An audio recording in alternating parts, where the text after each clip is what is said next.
Goeiedag en baie welkom by sessie 9 van module 2. In hierdie sessie wil ons bietjie meer gesels oor selfbeheersing as 'n vrug van die Gees. Nou wanneer dit kom oor selfbeheersing, dit gaan dit baie oor daai stryd waarvan Paulus praat, van die stryd tussen die vlees en die Gees. Dat ons is wel kinders van God, ons het die Gees ontvang, maar daar is nog baie van hierdie ou gedragspatrone wat vanuit die ego gedryf word, vanuit die vlees, vanuit die vals self, wat nog maar in ons teenwoordig is. En dit hang baie saam met die hele manier hoe ons opgegroei het, groot geword het, en dit wat ons in ons lewe gedryf het tot nou toe, of tot op die punt wat ons vir Christus leer ken het, en dan die aanvaarding daarvan, dat daar baie daarvan is, wat nie volgens God se bedoeling is nie. Dat dit eintlik in 'n groot mate vir my al die jare maar gegaan het rondom 'n lewe wat myself bevredig. Waar dit gaan oor dit wat ek graag wil kry en 'n groter fokus op my eie begeertes as op dit wat God van my vra en dit wat die lewe wat hy vir my aanbied. As ons soek na 'n goeie voorbeeld van iemand wat met selfbeheersing geleef het, dan is daar natuurlik niemand beter as Jesus Christus self nie. Nou, hy was wel die seun van God, hy was volmaak, maar tog, wat ons in sy lewe waarneem, en as ons mooi daaroor dink, sien ons, hoekom dit vir hom so maklik was. Kyk, Jesus het nie probleme gehad oor wie hy is in sy identiteit nie. Hy het geweet, hy is die seun van God, hy het geweet hoekom hy hier is. Hy het nie probeer om vir homself 'n identiteit te skep wat ander gaan bewonder en na opleef nie. Nee. Hy was so gesekuur in wie hy is en waarvoor hy hier is, dat hy niks probeer doen het om indruk te maak nie. Hy was net so sekuur in die feit dat hy deur God aanvaar is, dat hy volkome deur die Vader aanvaar is, dat hy die Vader se geliefde seun is. So hy het ook niks probeer doen om aanvaarding by mense te kry nie. Hy het nie verlang daarna dat mense mooi dinge van hom sal sê of sy lewe so ingerig dat hy ander se goedkeuring sal wegdra nie. Al wat vir hom saak gemaak het, was die wil van die Vader. So dit het hom glad nie gepla of gehinder as ander slegte of lelike dinge van hom gesê het nie. Hy het nie daaroor sleg gevoel nie. Hy het ook nie gevoel dat dit nodig is om daarop te reageer nie. En net so was hy heeltemal volkome bewus van sy vermoëns as seun van God. So hy het geen behoefte gehad om te wys waartoe hy in staat is nie. Hy het net gemaklik geleef as Jesus Christus, as die seun van God, met die een doel, om net te doen wat hy die Vader sien doen. Nou is dit so dat sielkundiges van ons sê dat elke mens kom in hierdie wêreld in met 3 groot dryfvere, wat van voorgeboorte af al in jou aan die werk is. En daardie 3 dryfvere is aanvaarding, sekuriteit en beheer. Dit is wat ons wil hê in die lewe, dit is wat ons soek. En dit is in die onderbewuste die hele tyd aan die werk. Verlang ons daarna om aanvaarding te kry, om sekuriteit in die lewe te hê, en om 'n mate van beheer oor ons lewens uit te oefen. Nou, kom ons in die wêreld in, en ons begin op allerlei maniere, hoe om 'n mate van beheer uit te oefen in my omgewing, as 'n klein kindjie. 'n Klein kindjie leer baie vinnig dat hulle pa en ma kan beheer deur sekere optredes, deur of te skree of te huil of wat ook al.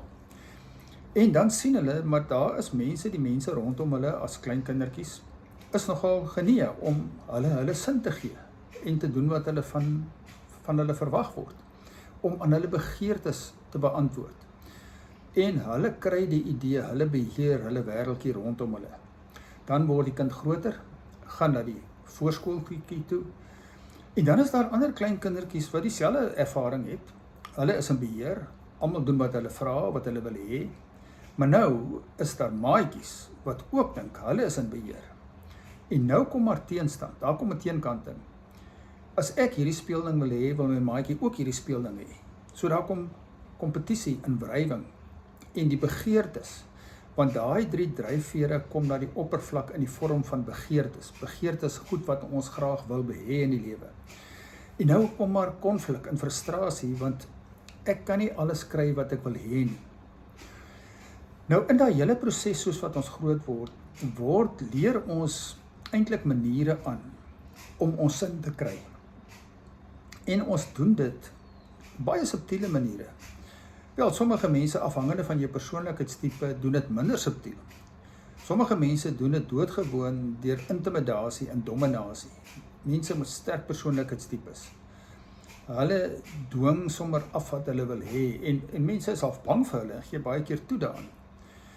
Maar mense wat ander persoonlikheidstipes het, doen dit baie meer deur manipulasie en deur fynere forme van intimidasie. So dit gaan alles oor hierdie spel wat ons speel om in beheer te bly. Nou, as dit daar, solank as wat daardie goed die dryfvere is wat in jou lewe aan die werk is, dan is dit baie moeilik om enigsins selfbeheersing uit te oefen. In gemaklike omstandighede, wanneer jy voel, jy kry jou sin, dit gaan goed, jou begeertes word bevredig, dan is dit nie 'n probleem nie. Maar sodra daar sterk teenkanting kom, baie kritiek kom, baie bevraagtekening kom, dan kom hier ander goeters na vore wat jou laat reageer en metodes te gebruik waardeur jy jou sin kan kry wat nie altyd so mooi oorkom nie.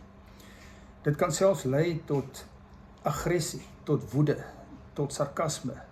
Ag, daar's baie forme waarin dit na vore kan kom. Een ding is seker, niks daarvan getuig van wie Christus is, van sy liefde en sy goedheid en sy genade en sy omgee nie. En dit is hier waar dit belangrik is om te verstaan waarom God van ons sy disippels wil maak. Waarom hy verlang daarna om in ons lewens weer die plek in te neem wat hy oorspronklik gehad het, naamlik om vir ons 'n God te wees, dat hy die een is wat ons gedrag bepaal en sy gees ons gedrag bepaal en waar ons leef in afhanklikheid van hom soos Jesus gedoen het om sy naam groot te maak en dat die dryfvere in ons lewens sal verander van my beheer, my sekuriteit, my wil na sy beheer, dit die sekuriteit wat hy vir my gee en dit wat hy van my vra, sy wil. Jy sien, dan word ek verlos in 'n groot mate van myself. Want in die een lewe, waar dit gaan oor my begeertes, draai alles om myself. En alles word beoordeel vanuit hoe mense op my reageer, in my behoeftes.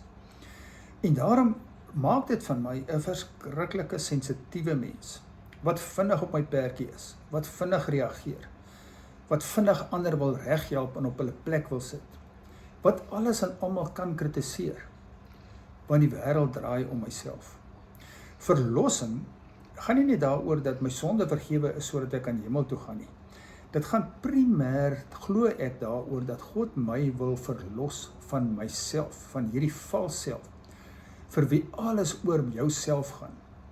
Want jy sien, as jy daarvan verlos word, en jy verstaan dat die lewe oor God gaan, wat ons nou al baie keer genoem het, maar jy word werklik diep in jouself oortuig daarvan, dat jy niks het om te verdedig of te bewys nie.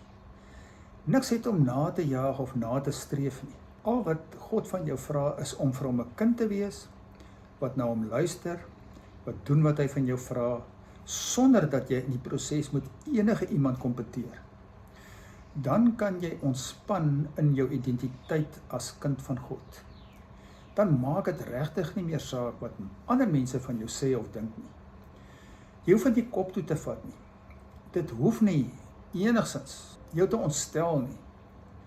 Want jy weet wie jy is. Dat jy deur God aanvaar is. Dat jy sy kind is. Dat hy in jou werk om die lewe te lewe wat hy vir jou in gedagte gehad het en nog altyd het. En jy het niks om te bereik nie, behalwe as om gehoorsaam te wees aan hom. So dit maak van jou 'n vry mens, werklik vry. En dan kan jy ontspan en 'n ingesteldheid hê van aandag te gee aan dit waarmee die gees van God in jou besig is. En jy hoef nie te steur so baie oor wat ander mense sê of dink nie. En dan kan die gees werklik in jou werk om jou gedrag te bepaal. Dan as jy daar gekom het waar jy volledig daarin kan ontspan in wie jy in Christus is en wat sy doel met jou is, dan is selfbeheersing 'n vrug van die Gees. Dis nie iets wat jy hoef hard aan te werk om te probeer regkry, om jouself in toom te hou nie. Dit gaan daaroor dat as jy daai lewe kies en daai lewe leef, dan kom die vrug na vore van die Gees van God wat jou gedrag bepaal in alle opsigte. En daardie vrug word vir ons genoem in Galasiërs 5 vers 22, wat nie net selfbeheersing insluit nie, maar ook al die ander kwaliteite wat ons in Jesus se lewe sien, van vrede, vreugde, liefde, goedheid, getrouheid, nederigheid, sagmoedigheid. En dit word nie genoem vrugte nie, dit word genoem vrug, want dit gaan oor die lewe van Christus wat dan in jou gestalte kry, en dit kan nie anders lyk as wat dit in sy lewe gelyk het nie. En daarom is dit nie iets waarop jy kan roem nie. Dit is ook genade. Dit gaan veral daaroor dat jy agtergekom het. Jy kan maar die ou strydbyle begrawe. Jy het niks in hierdie lewe om self te probeer bewys of te bereik nie. Al wat jy kan doen is ontspan in Christus, in God. Eugene Peterson stel dit so baie mooi in Matteus 6 in sy vertaling daar wat hy sê, careless in the care of God. Dit is hoe ons kan leef, sorgvry in die sorg van God. Baie dankie dat jy weer saam geluister het.